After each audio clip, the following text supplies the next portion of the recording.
Thank you and good evening. This is the Rochester Board of Education, and this evening is December 16th, 2025. We are going to open our speakers forum at this time. We have two speakers signed up to speak to us this evening, with three speakers who have submitted comments online.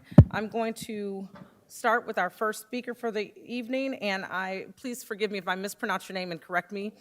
Spiro Michaelides? Not bad. Michaelides. Very close. Michaelides. Thank you. The mic is yours, sir. Thank you so much. Good evening. My name is Spiro Michaelides, and I have worked for the Gandhi Institute for 12 years now, supporting the adoption and incorporation of restorative practices in the RCSD. Currently, I staff one of two help zones at Loretta Johnson Middle School, and I've been there since the school first opened last year. Prior to that, I was at School 17 for 8 years, and before that, I had the privilege of staffing the very first help zone in the district at Northwest Middle School. As an educator of 23 years, I can tell you it has truly been an honor and a blessing to serve these communities, and I'm humbled, enriched, and energized by the work I do for a number of reasons. First, I appreciate how important the teaching and practice of nonviolence is today. It's one of the reasons I moved from being a classroom teacher to doing this kind of focused, restorative work. Yes, it's important to respond to the immediate needs of students and staff when they're struggling, but we also must be proactive and to try and shift the systems, practices, and mindsets that lead to those struggling moments. And helping scholars learn ways to have dialogue, ask questions, and make requests during conflict is not only restorative justice, it's truly transformative. I see and hear how students apply the strategies they learn outside of formal mediations to the social and family situations they navigate on their own, and I know just how important the relationships I form with some of my students are to them and to me. That's the other piece that's so meaningful, and it's at the heart of restorative practices, relationships. I hear from scholars who trust me enough to share some of their most intense and personal fears, pains, and life experiences. I know for some, I'm one of the few trusted adults they engage with, and my room may be one of the few spaces where they truly feel seen, heard, and supported. I know anecdotally how important help zones are. Sometimes it's like a pressure release valve for a building. It provides a non-punitive space for scholars who need to de-escalate, step out of a classroom or lesson, reflect on their choices, and perhaps make amends, or simply just get their SEL needs met. It means teachers and students who are ready can learn can continue, and we can respond to challenging situations as skillfully as possible. It can get pretty busy, and I've collected data over the years to prove it. At School 17, we saw year over year, as our help zone admittances and mediation numbers went up, the number of fights, violent incidences, and suspensions went down. There was a direct correlation. And just this year, from September to November 21st, my last day reporting to work, I've recorded almost 2,000 admittances to my help zone and facilitated just under 200 formal mediations, a few of which were between teachers and students. At the moment, I'm truly mourning the loss of these services for my school community. In fact, just before we learned our contract was stalled, I was about to continue leading bi-monthly restorative circles for staff after school. Professional development is another way the Gandhi Institute tries to help transform the cultures of schools and the mindsets of adults we work with. I understand that our contract is now moving forward, and I hope it is approved this Thursday so that I may return to work as soon as possible. Thank you for listening. Pardon me. Thank you for your comments. And just to level set for folks who may sign up in the future, who may be viewing this, the board does hear comments from speakers. We typically want to make sure we are listening and not responding, and each speaker does have 3 minutes. So again, this is for future reference, and I would like to move forward with our second speaker this evening, being Jordan Campbell, please.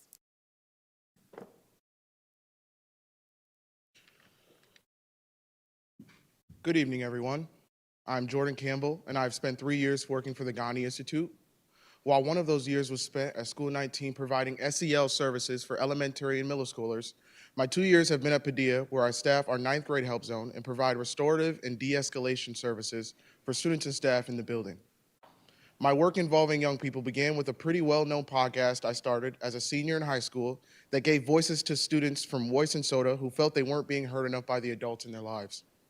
I'm also the assistant coach for boys volleyball at Word of Inquiry and volunteers with groups like Rochester Ecology Partners in order to make sure young people are learning the benefits of being connected to their community. As you can tell, student advocacy has always been something I've gravitated towards. The Help Zone has become a vehicle for connecting and learning and forming relationships with students. Young people are our future, and I am honored to be assisting in the work it takes to turn these young humans into young members of society. Most of us are probably aware of the life experiences of a large chunk of our young people.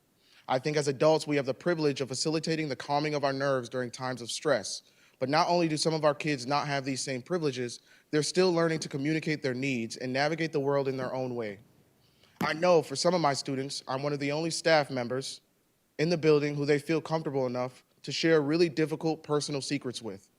Some of our 15, 16-year-olds are wondering if dinner will be on the table tonight. Other students are struggling to keep it all together as they take care of younger siblings. When we acknowledge issues that are affecting our students, it offers up reasons to why some of our kids choose to gravitate towards the wrong crowds or even sleep during class. It helps us to better understand what we can do to meet those needs. A student visiting the help zone when there is an issue meets multiple needs throughout the school building. A teacher who usually has a classroom filled with students is now able to know for certain that that student is sent either being heard or being provided a much needed break to reflect on behaviors, struggles, or disagreements.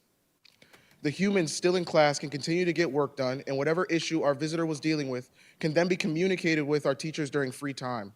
And ultimately, our scholars and staff members aren't ruining a day based on one bad moment. They're learning how to advocate for their needs. I'm so proud to see students who understand that just checking in with our teachers respectfully when we need to use the bathroom avoids so much back and forth. It has become incredibly rewarding to watch the growth of a student who is using their personal experience to navigate hard conversations with adults or advocating for their fellow peers. I'm thinking of a student now who spent their first visit with me complaining about some issues with her girlfriend and will visit the help zone regularly with the same issues. Now a 10th grader, this student has become a young restorative practitioner, giving advice to and facilitating mediations for students with relationship issues. Another example that comes up for me is simply how many students will bring peers to the help zone when they notice a student is crying in the hallway or arguing with another student. Our scholars are recognizing what restorative practice looks like and applying it to their real lives. As we are seeing more proactive work, that's all set. As we are seeing more proactive work, we are noticing drops in suspensions, we are seeing less dilemmas resulting in major fights, and we are getting more students in class getting work done. Thank you for listening. Thank you. With no other speakers this evening, that concludes our speakers forum. Thank you for joining us.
Good evening and welcome again to the Rochester Board of Education Audit Committee Meeting of the Whole. Today is December 16th, and at this time, I would like to call the audit meeting of the whole to order. Attached, we see the minutes for the Audit Committee of the Whole from June 3rd, 2025. At this time, I'd like to entertain a motion to accept the minutes from that meeting. So moved. Second. Moved by Vice President Malloy, seconded by Commissioner Santiago. All in favor? Aye. Any opposed? Aye. The ayes have it, and motion carries. At this time, I'd like to turn the meeting over to our auditor, Ms. Henry Wheeler. Okay, tonight we're going to hear from all three audit roles at the district. First up is Nairaki Smith, our claims auditor. Good evening, everyone. Thank you for having us on your agenda this evening. I'm Darren Acabelli. I'm one of the partners at Nairaki Smith. And on the call with us is Kyle Zaharados, as a supervisor at the firm, overseeing the day-to-day with the claim audit services. So as you know, starting in July, the district transitioned over to Oracle, and our role in that was to work with your accounts payable team. During that transition, there was a lot going on. Everyone has been doing a great job trying to navigate the transition, and we've been working very closely with your accounts payable team during that time period and through today to address the transition needs. What we have for you today is the claim audit report for the month of October, which you see on your screen right there. Thank you. So we'll walk you through this report briefly, and then we'll field questions if you have. So for the month of October, on our summary page, you can see that we audited 1,615 claims. Those are obligations that the district has to pay from an accounts payable standpoint. And the value of those 1,615 claims was $44.6 million. During our audit process, we made inquiries into 331 of those claims at a total value of $8.5 million. So we have a pretty in-depth audit process looking at each claim, and we ask a lot of questions along the way. If we scroll to the next page, excuse me, you can see the results of those that audit process. So I know that that's a little bit small, but if you look over to the column that says October 25, those are the results for that particular month. And in the far left column, you see the inquiry column, and that's basically our audit criteria of items that we're keeping an eye out for.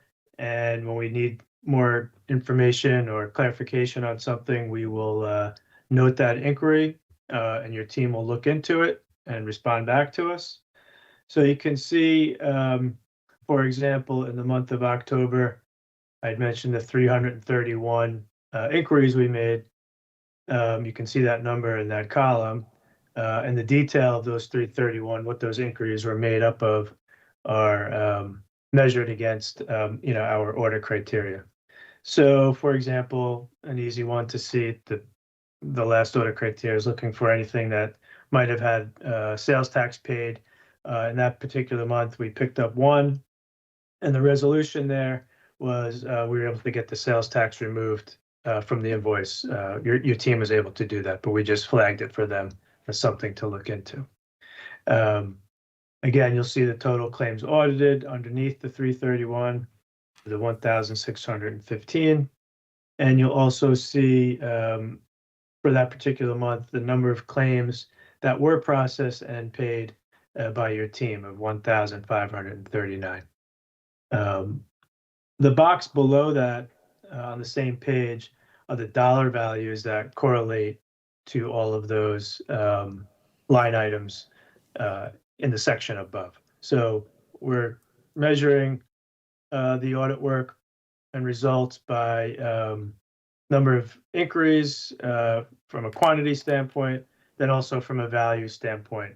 So I mentioned in the summary page the number of inquiries we looked at that we had resulted in a value of 8.5 million. You could see that in the row of that second box that says total value of inquiries under October of 8.5 million.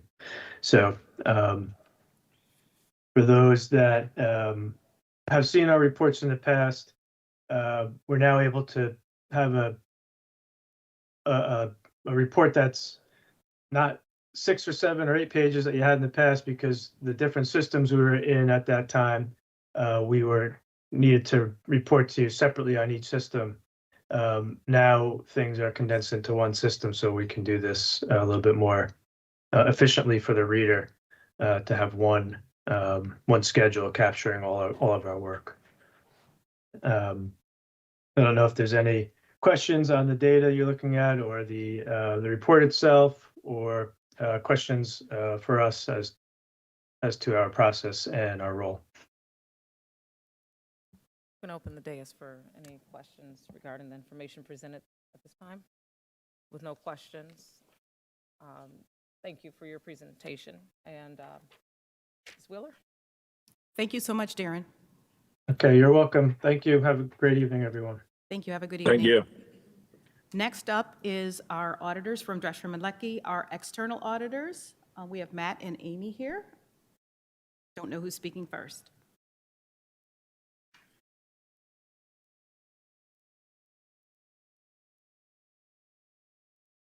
Good evening. Okay.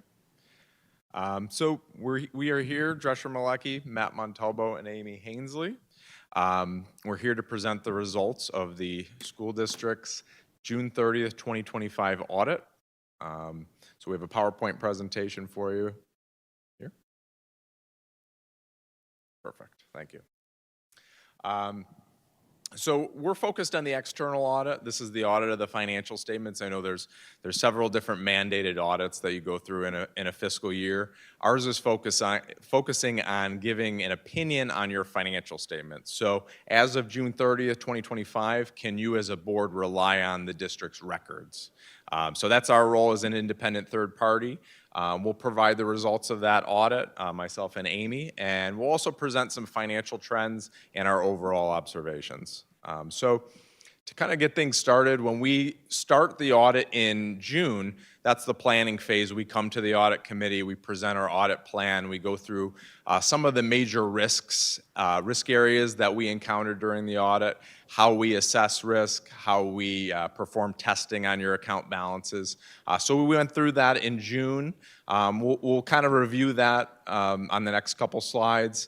We'll also go through our required communications and essentially the areas that we're required to cover during the audit and then communicate to this group. We'll also present some financial highlights, and then we'll conclude with a status of the other reports under the audit and our overall observations.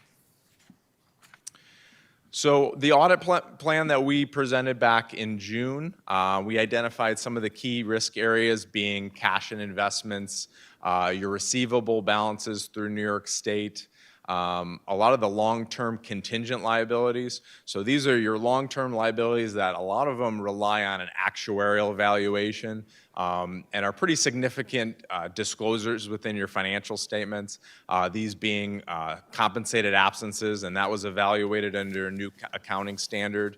Your other post-employment benefits, so that's essentially the retiree health benefits that you provide, along with your workers' compensation and self-funded health insurance, along with your pension liability. We also look at the estimated litigation liabilities and claims on the financial statements. That's been an area of focus in the past couple of years. Also, an important component as a school district, you receive federal funding, so your compliance with federal and state grants is an important area. And then finally, we looked at your capital asset, capital project balances, as well as your other liabilities. So when we look at the overall risk, there's always a risk of management override, no matter what organization you are, private, public. There's always that management override risk. But we evaluated it and found that there were no material weaknesses, no significant deficiencies in the internal controls of the district. Again, we do take a backwards look, so we're looking at a fiscal year that is closed, and that was in the old PeopleSoft system. But as far as our audit, we didn't identify any reportable findings in internal control. We looked at all of those risk areas that identified on the last slide. We did not have any material weaknesses or significant deficiencies in those areas, so no reportable findings. Got it. So as far as our required communication, kind of the big purpose of our audit, our responsibility, and that's to express an opinion on your financial statements. So we did move forward with what's referred to as an unmodified opinion. That is a clean opinion on the financial statements of the district. It's the best you can do from an audit standpoint. We're never going to say they're 100% accurate because we don't look at every single transaction, but we believe that they're fairly stated, they're reliable for making management decisions. When you're looking at your upcoming budget process, it's good to have reliable information to base those decisions on. So best you can do from an audit standpoint. I talked a little bit about the significant accounting items, those outstanding liabilities that are reliant on estimates. Those are disclosed in the notes to the financial statements. We believe that they're fairly stated. We looked at those independent third-party actuaries. We evaluated with our own estimates and found them to be in a reasonable position. And then we did not identify any uncorrected or corrected misstatements. So no significant errors came up as part of the audit.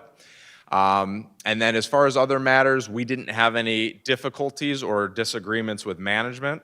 We were given free and open access to the books and the records. So we always appreciate that. That's kind of, a compliment to management and the departments for allowing us to perform an audit in accordance with our standards and ultimately provide that opinion on the financial statements. Any questions on the required communications before we kind of switch gears to the financial side? I have a question. Yes. Did the Oracle system in any way impede your work? I would say in a very insignificant way, because the majority of the activity is recorded in PeopleSoft for June 30th, Oh, okay. 2025. So we do take a small sampling of the subsequent receipts and disbursements, but we were able to work through that with management and finding the right report to do that. So Thank you. It was not significant. Yep. So switching gears, we'll get into the financial side. Oh, maybe. Yep, there it is. So before I turn it over to Amy, what we look at and what we've looked at our government clients, school districts, large municipalities, is this 5-year trend in the general fund, revenues versus expenditures. And this is a similar trend to other New York State public entities, where kind of coming out of that heavy pandemic period, we saw revenues recover, and we saw the influx of ARPA revenues as well. On the expenditure side, we saw kind of a slow increase in the 2020-2021 period, and almost like a flattening over the next couple of years. And now we're starting to see that come up more dramatically.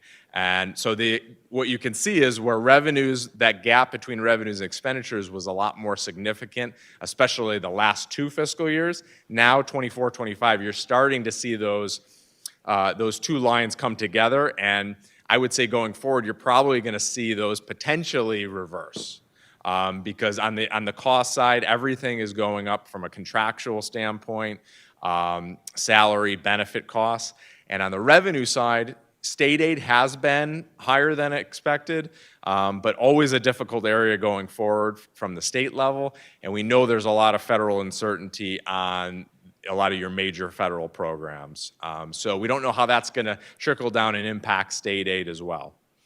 So certainly caution, what we've been given is caution going forward when you're looking at your next couple budgets are certainly going to be challenging. I'm sure you know that. but going into the upcoming budget process. But when we look at what we look at, which is 2025 and backwards, a pretty strong trend when you look at your revenues versus expenditures. So you had a surplus in each of the last 5 years.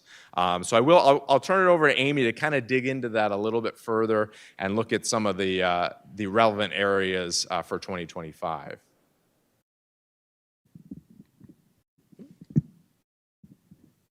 Try. You try. There you go. Let me know if you can't hear me. I'm a little bit shorter than Matt. On this slide, we're kind of going to look more at the 2025 compared to 2024 and the revenues and expenditures specifically. So looking at your revenues for 2025, you can see an increase of about $49 million. The majority of that increase did come in your state aid for the current year. It was a little bit offset by a decrease in other, but really you see the increase more so in that state aid. And then for your expenditures, the majority of your increase you'll see in general support, instructional, and benefits. In prior years, you've had some of your expenditures being paid out of the special aid fund using that ARPA revenue. So for the current year, that activity was moved back into the general fund, which is what led to that increase in your expenditures of about $83 million. But as you can see for 2025, there was an increase in fund balance of $27 million, which compares to last year's increase of $61 million.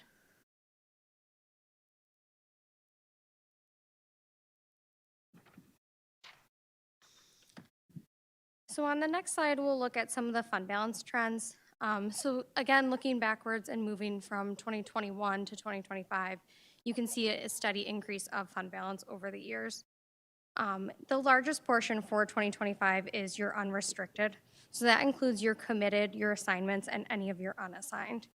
The majority of that balance is unassigned fund balance of $126 million. And then your committed is $75 million with assigned as $77. That small portion at the top of that blue portion is your restrictions. So that's $14 million for restricted fund balance and $19.6 million for non-spendable for prepaids or inventory items.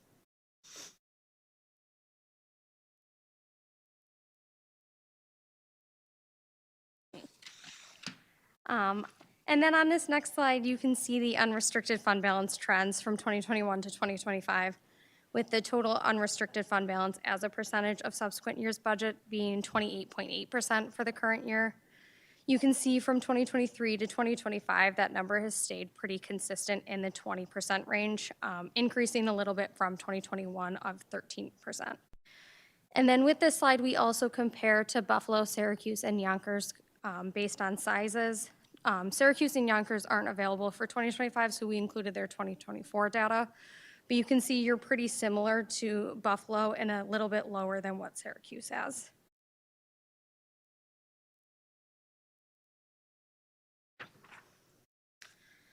And then the last one we include in here is just a brief overview of some of the other funds. So special aid fund saw $112.6 million in state and federal grants in the current year. So that's a decrease from the prior year of $141.9. The majority of that is that ARPA or COVID funding that was received. School food service, that saw a decrease in fund balance of $2.4 million. There was an increase in costs in the current year with a slight decrease in the federal aid. Debt service fund transfers $76 million from the general fund to the debt service payments. That's a decrease of $5 million from the prior year, and that's based on the debt schedules that the district uses. Capital projects fund was $57.9 million in capital outlay, which was an increase of $27.7 million in 2024. And the RJSCB fund received an advance of $9.7 million from the general fund to date for the phase 3 projects that are ongoing.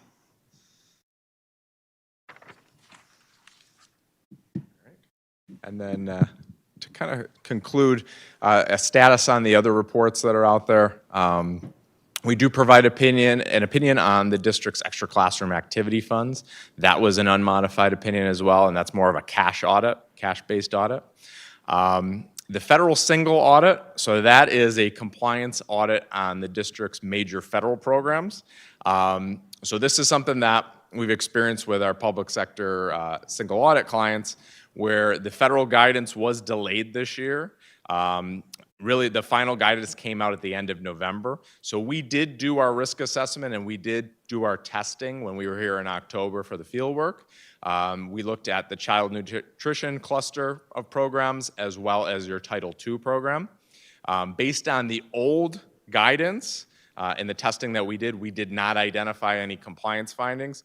But part of our due diligence is to review the updated guidance for 2025 and go back through to make sure that nothing significant changed. We don't anticipate any changes, but we are going back through all of our districts the early part of December to wrap up that testing. So it is in draft form, but we don't anticipate any compliance findings. Certainly if anything comes up, we'll come back and update the district, but we are in SNSA. So I will be presenting to the board a resolution for the single audit, but that will probably come in January or February, so that has been excluded from tonight's resolutions that'll go for the consent agenda. Yep, thank you. And then we also do an agreed upon procedure on the contract for excellence. That's required under New York State Ed. That has been completed and issued, so no exceptions were found as part of those procedures, and that will be filed with the state before the end of the year.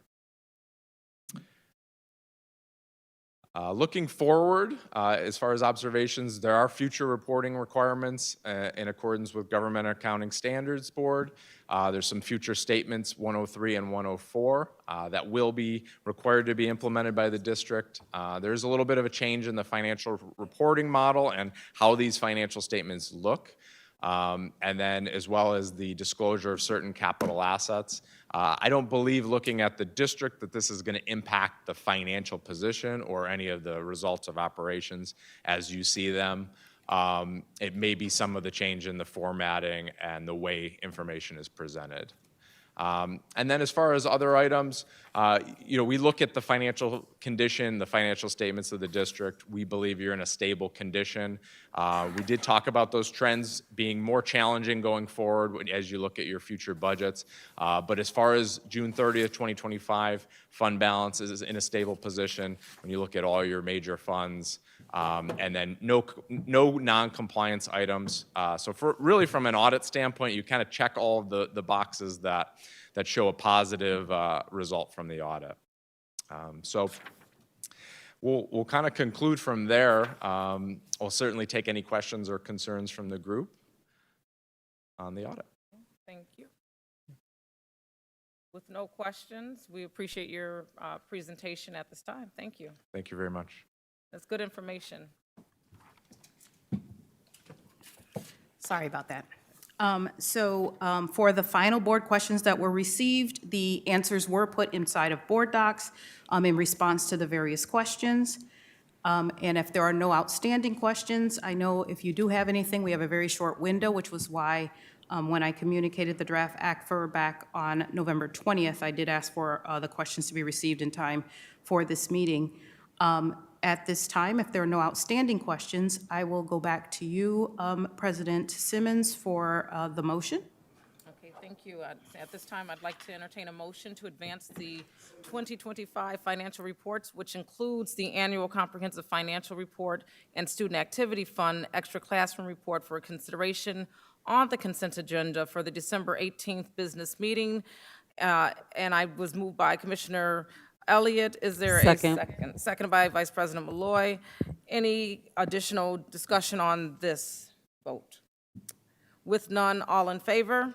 Aye. Any opposed? The ayes have it. Vote carries. I do also recognize that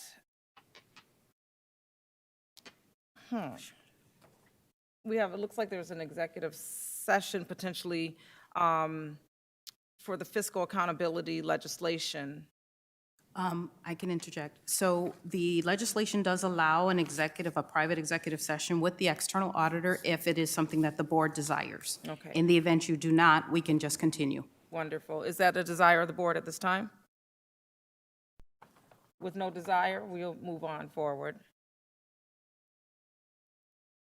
Okay. So I'm going to actually move into point 5 here and move the items back over to yourself, Auditor General. Great. So I would just like to give a quick update. Well, first of all, thank you so much, Drescher, for your work this year. We are all set for the year. We just have the final single audit. Outside of that, we are set for the year. So thank you for another great year and your timely work. Have a great evening.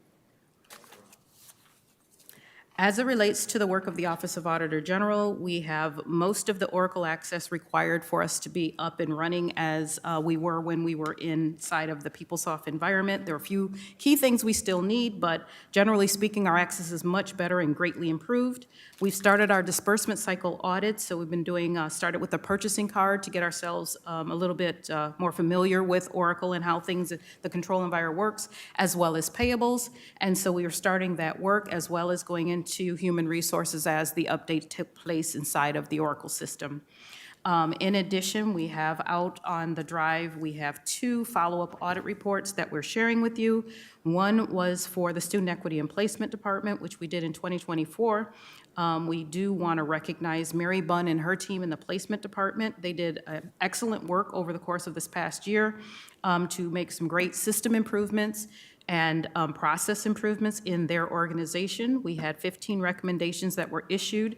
At the time of our review, 11 had been completed, and the remaining items will all be done by February of '26, and that is highlighted for you. The second audit is our professional services contracts.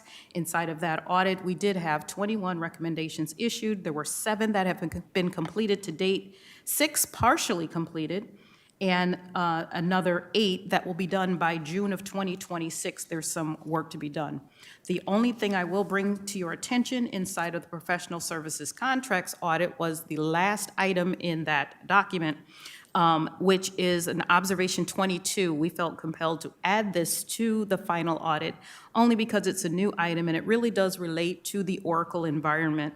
In this particular case, we do have a situation where the system allows the purchase order to exceed the contract amount. There's not a control that stops that, so it could allow overspending. And we just wanted to memorialize that and write that point because that's a concern that has to be closely monitored. So we did add a recommendation to ensure that Oracle's evaluated to see if we can configure the system to limit the POs, to not exceed the contract amounts, and develop some reporting in Oracle to ensure outstanding requisitions and POs are corresponding with the contract values. But outside of that, we had great support, of course, to do professional services contract.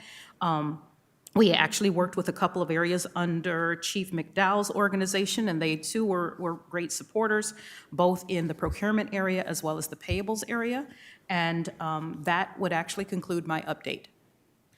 Thank you, General Auditor. Moving with that, I'd like to entertain a motion to accept the placement and contracts audit reports. Moved by Vice President Malloy. May I have a second? Second. Seconded by Commissioner Griffin. Any discussion? All in Yes. favor? I'm sorry, did you have, It's just pertaining to Oracle, or is it? Okay, so I missed part of it. I'm sorry. okay, are you referring to the comment on Oracle inside of the contracts audit? The That was the concern? last thing that was stated was Oracle. I guess this might not even be pertaining to this, so let me go ahead oh, and you mean close the that. motion? Yeah, The just the motion was motion. for placement contracts and audit reports. Yeah, just you go ahead and let's complete that out, and then I just have a basic question. Okay, all in favor? Aye. Any opposed? Okay, with that, let me just take a look at this agenda. It looks as if that adjourns the meeting at this time. There is a survey on the meeting, on the agenda here that you can all take, and entertaining a motion to end the audit meeting for this evening. I did have a question, though. You If have we a could, question? yeah, that's why I wanted to make sure I had a question asked or answered, I should say. Who is the claims auditor within the district? Do we have a claims auditor? That was the first presentation this evening? Okay, all right. Yes. Okay, so that's the one I missed. Okay, Entertaining a motion to close out the audit meeting. thank you. Braun, seconded by Vice President Malloy. All in favor? Aye. Any opposed? Good night.